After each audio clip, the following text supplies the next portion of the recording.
My daughter told the neighbors I was too forgetful to live alone. But I remembered every little doctor's appointments that were really showings for my house. The way she pocketed my rings while hugging me goodbye. When she dumped me at that shelter with nothing but a trash bag of my clothes, I made her a promise. You'll beg to give it all back, and mothers always keep their promises. Margaret clutched the velvet jewelry box against her chest, its hinges broken, its satin lining torn. The park bench beneath her was cold, the iron biting through her thin coat, but she barely felt it. Not when the memory of Claire's betrayal burned hotter than shame. She promised to take care of me. The words tasted like rust in her mouth. Instead, she took everything, even my mother's pearls. A gust of wind whipped through the trees, scattering dead leaves around her feet. She remembered the way Claire had smiled that morning, soft, pitying, as she tucked a stray hair behind Margaret's ear. You're getting forgetful, Mama. Let me handle things.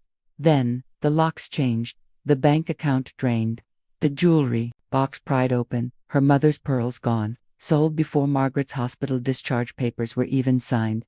She tightened her grip on the box. Claire had underestimated her.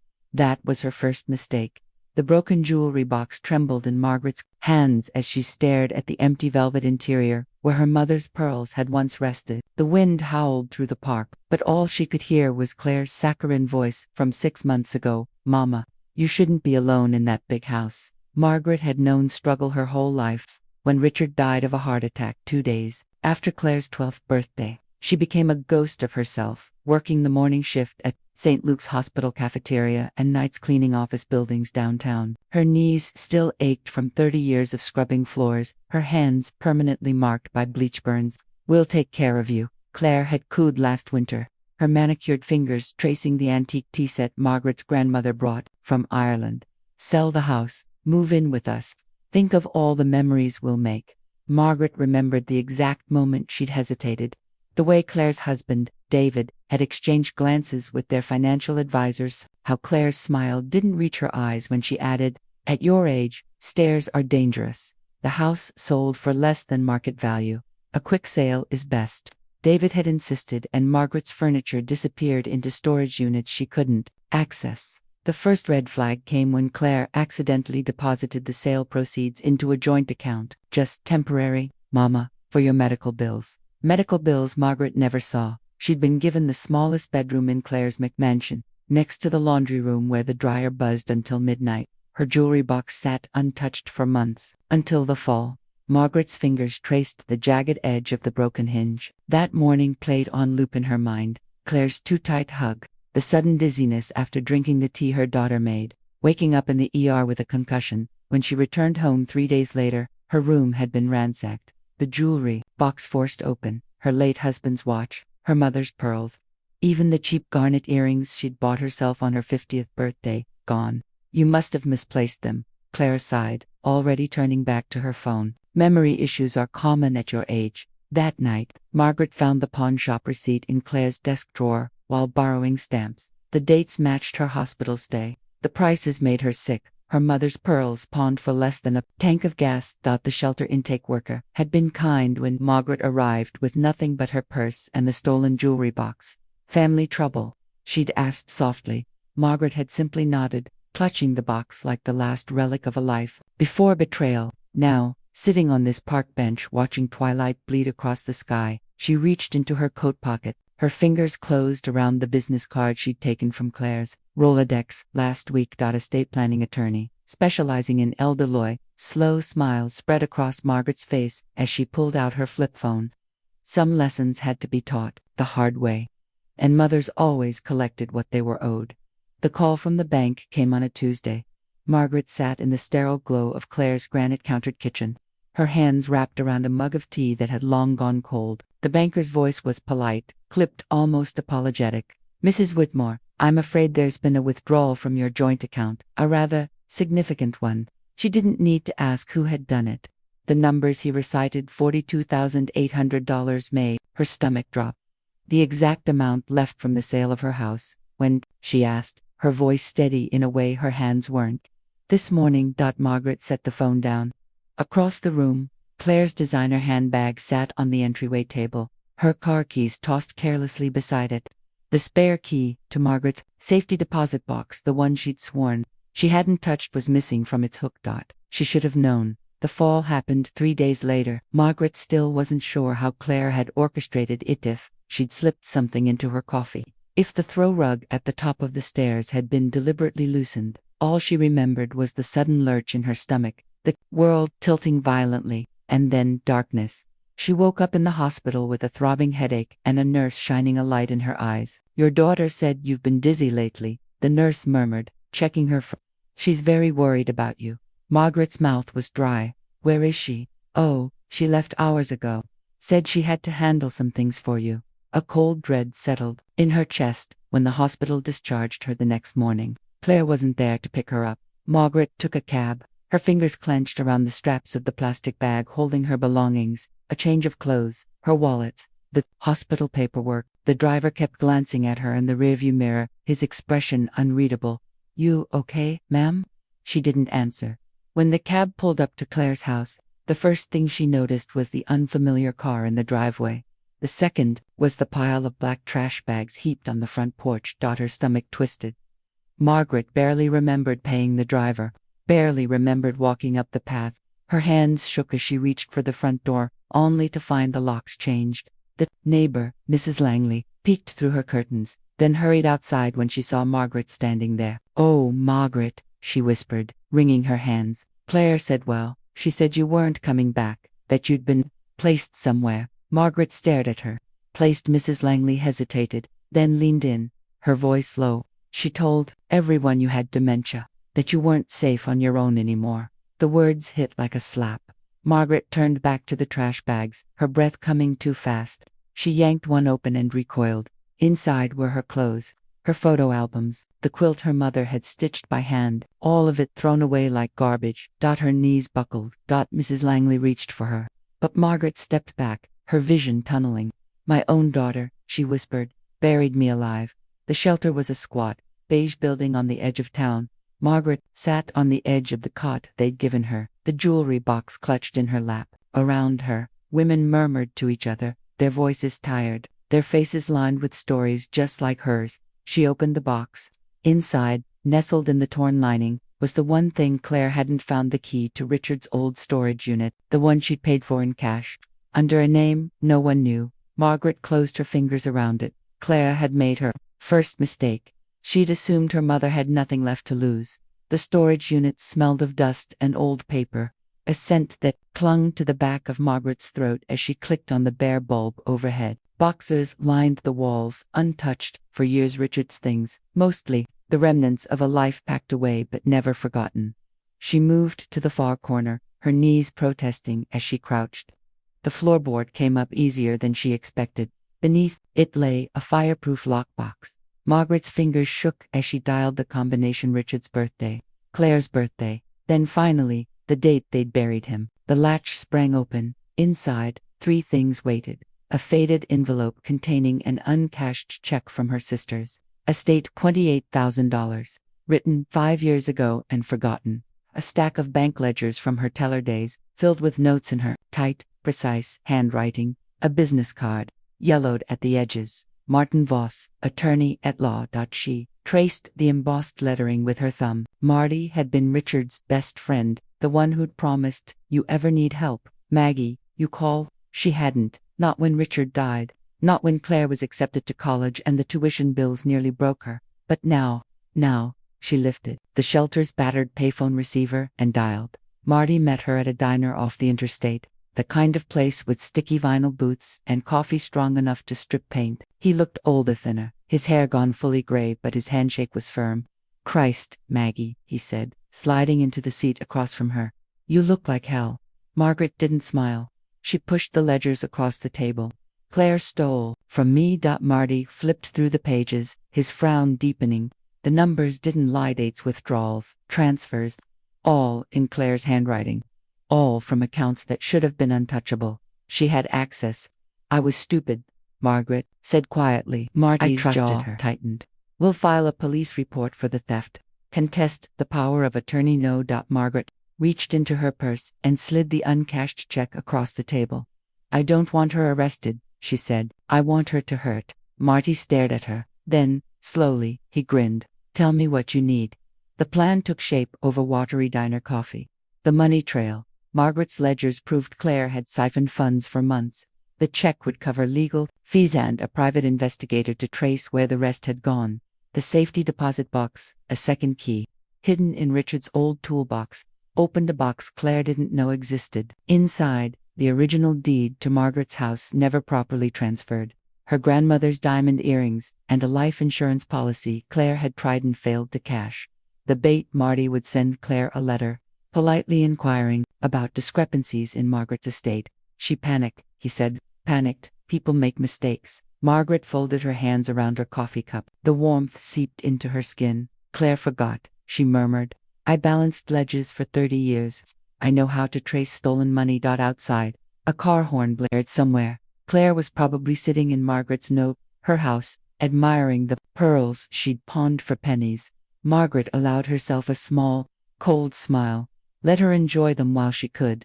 The letter arrived on thick, cream-colored stationery, the kind lawyers used when they wanted to sound polite while holding a knife to your throat. Margaret watched from the diner across the street as the courier handed it to Claire at her front door. Even from this distance, she saw her daughter's face drain of color, the way her manicured fingers crumpled the edge of the envelope. That'll shake the hornet's nest, Marty murmured, sipping his black coffee. Margaret said nothing. She was too busy counting the seconds until Claire's first panicked call. It came in 13 minutes.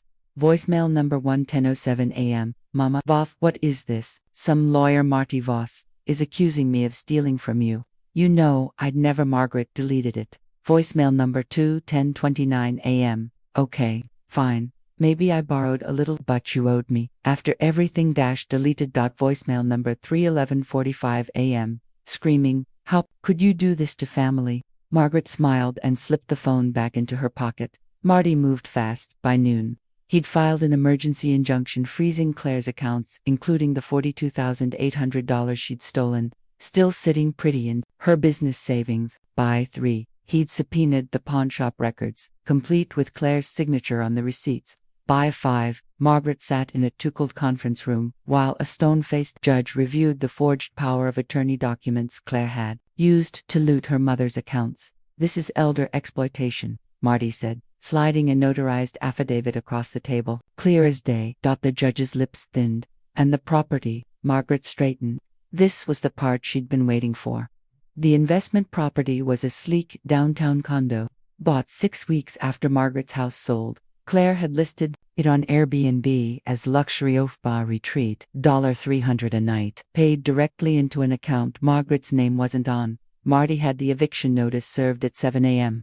Just as Claire's latest guests were checking out, Margaret watched from a cafe down the block as the sheriff's deputy taped the notice to the door. Claire arrived 20 minutes later, still in pajama shorts under her coat, her hair a wild tangle. The shriek she let out when she read the papers carried clear across the street. That's my apartment. The deputy didn't flinch. Ma'am, according to these documents, the down payment came from funds illegally obtained from Mrs. Whitmore. You have 30 days to vacate. Claire's phone was out before he finished speaking. Margaret's buzzed in her pocket. Voicemail number 47:38 a.m. Sobbing, Mama, please, you can't do this. David and I will be homeless. Margaret sipped her chamomile tea, the warmth spreading through her chest. Funny, she thought. Now you know how it feels. The final blow came at 3 p.m. when Marty's investigator discovered Claire's little secret. A second secret Airbnb account. Margaret stared at the photos of lakeside cabin, purchased outright with her money, listed under David's brother's name. The calendar showed bookings stretching into next summer. Got her, Marty said, tossing the file onto the table. That's money laundering. Margaret traced the edge of the photo. The cabin had a porch swing.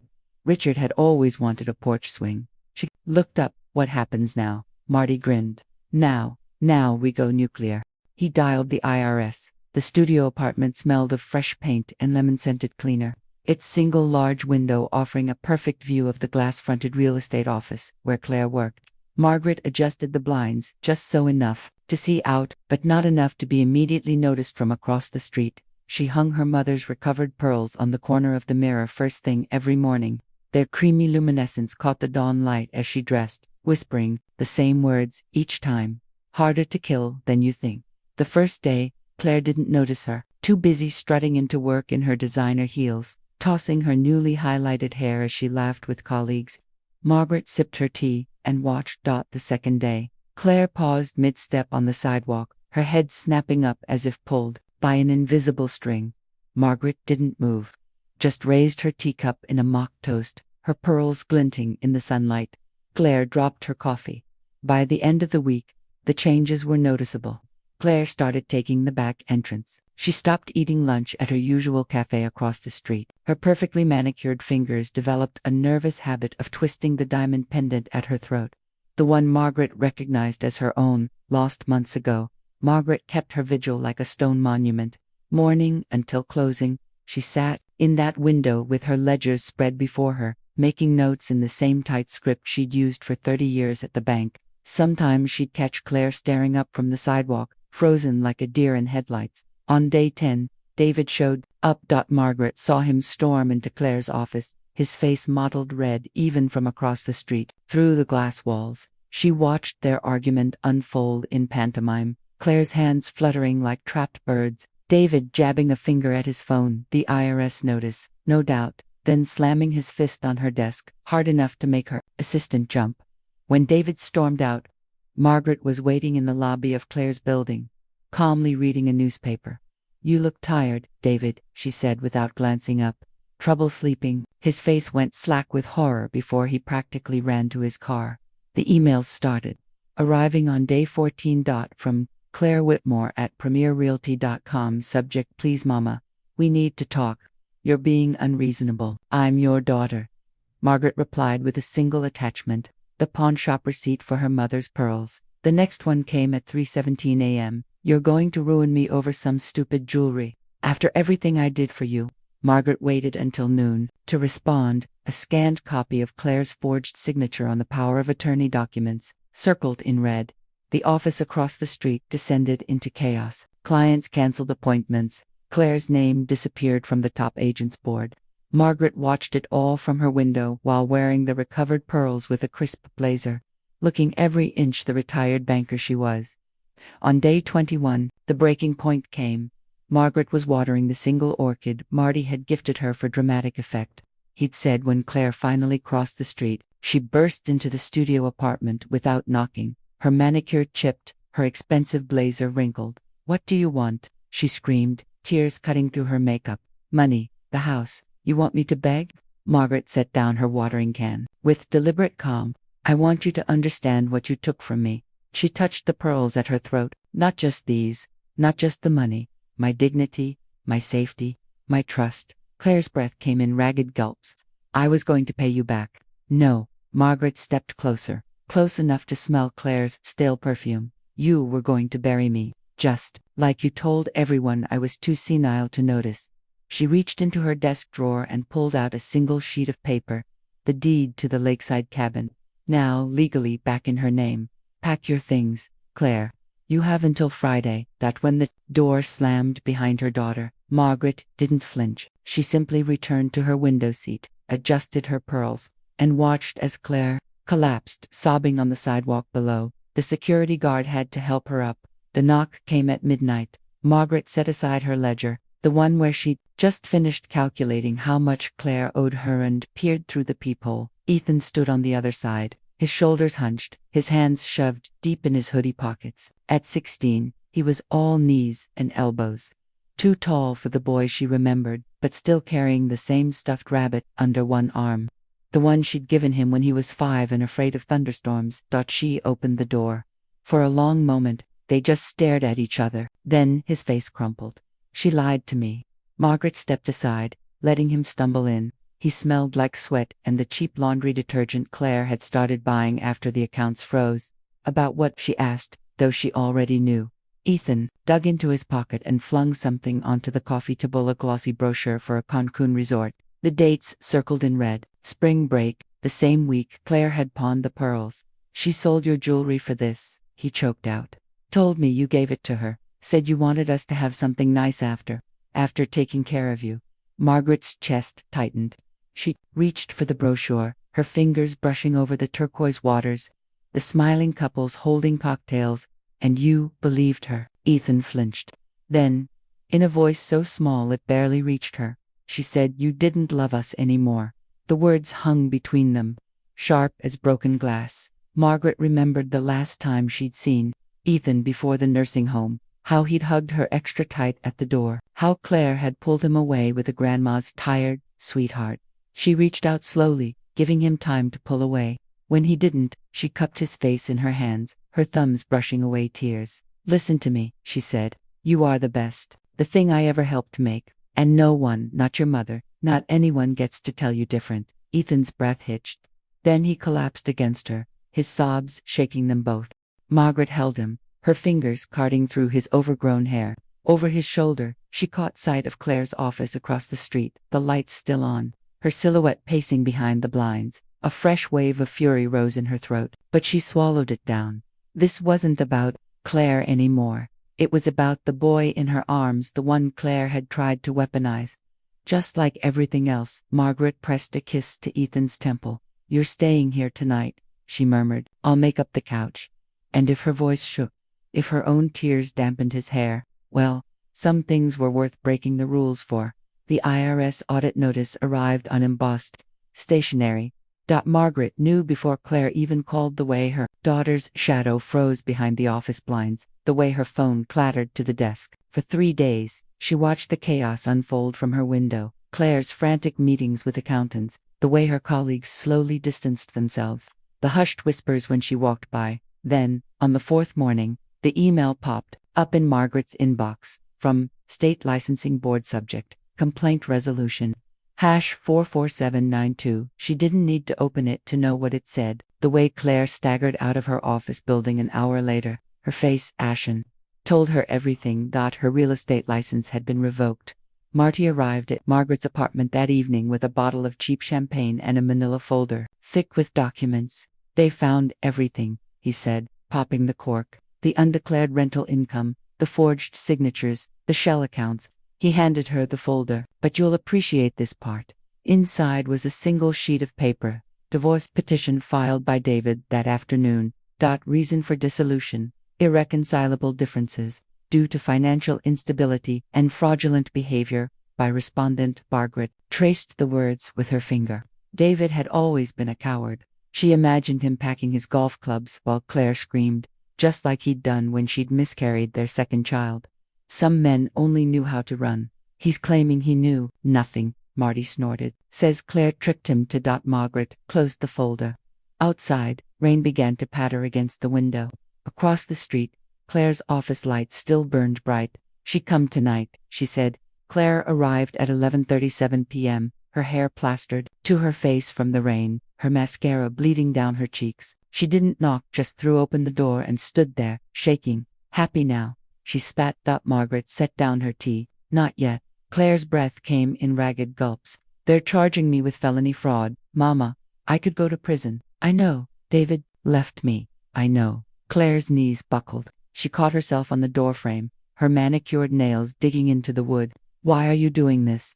Margaret stood slowly, crossing to her desk. From the drawer, she pulled out the last item from the safety deposit box, a faded Polaroid of Claire, at 7 years old, grinning in the backyard sprinkler, her arms outstretched. "Because that little girl," she held up the photo, "she would've never left me in a shelter with trash bags of my life." Claire made a sound like a wounded animal. Margaret placed the photo on the coffee table, next to the IRS notice. "You have until Friday to vacate the condo. After that, I'm pressing charges." For a long moment, Claire just stared at the picture. Then, without a word, she turned and walked back into the rain. Margaret didn't watch her go. The next morning, Ethan found her at the kitchen table, the newspaper spread before her. Claire's face stared up from the business section. "Local realtor indicted for elder exploitation."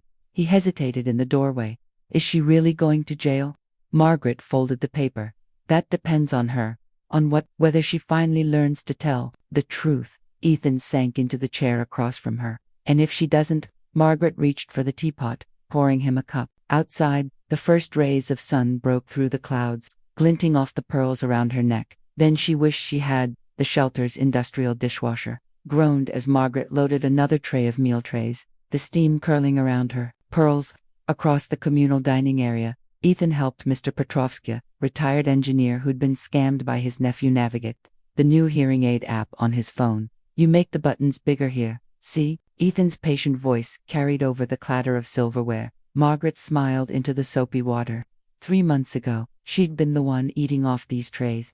Now, she came every Tuesday and Thursday, bringing Ethan along when he didn't have school. The shelter director had started calling them the Dream Team, title that made the boys stand taller. Claire's trial date loomed next month. Margaret had the bank records ready in a neat folder, the pawn shop receipts photocopied in triplicate, but some mornings, she found herself staring at the Polaroid of 7-year-old Claire taped to her fridge, wondering if mercy might be the sharper blade.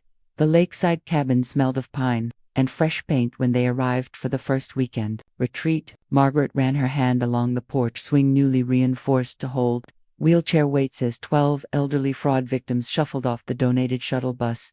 You bought this place back, Ethan whispered, staring at the engraved sign by the door. Mayfield, Safe Harbor. Margaret jangled the keys, with Claire's Airbnb profits. Inside, Ms. Nguyen from the shelter gasped at the commercial kitchen. You cook here too? We teach, Margaret corrected, handing her an apron. Starting with your famous faux recipe. Ethan squeezed her shoulder. Silent thank you for the lie. Ms. Nguyen hadn't cooked since her grandson emptied her savings. The call came during dessert. Margaret stepped onto the porch, the autumn air crisp against her cheeks. Claire's lawyer sounded exhausted. She pled guilty to misdemeanor theft if you dropped the fraud charges. Through the window, Margaret watched Ethan help slice Mrs. Goldstein's cheesecake, his careful hands avoiding her tremors. No, not Mrs. Whitmore. Be reasonable. Here's my offer. Margaret cut in. She pleads guilty to all charges, serves 6 months of weekends in county jail.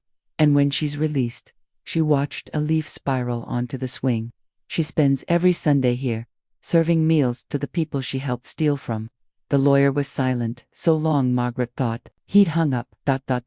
Why? Inside, Ethan made Mrs. Goldstein laugh so hard her dentures slipped. Because shame, Margaret said softly, is the only prison that matters. The local paper ran the story on page 5. Disgraced realtor sentenced to community service at victim shelter. No one noticed the tiny photo of Margaret in the background, her pearls glinting as she handed Claire a hairnet. Ethan framed it for the cabin wall.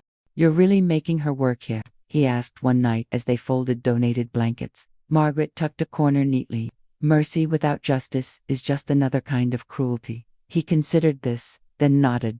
On Claire's first Sunday, Margaret met her at the door with an apron and a clipboard. Table 6 needs their meat chopped small. Ms. Nguyen will show you how. Claire's hands shook as she tied the strings. You win, okay? Is this what you wanted? Through the kitchen window, sunlight caught the new sign Ethan had hung. No one gets left behind.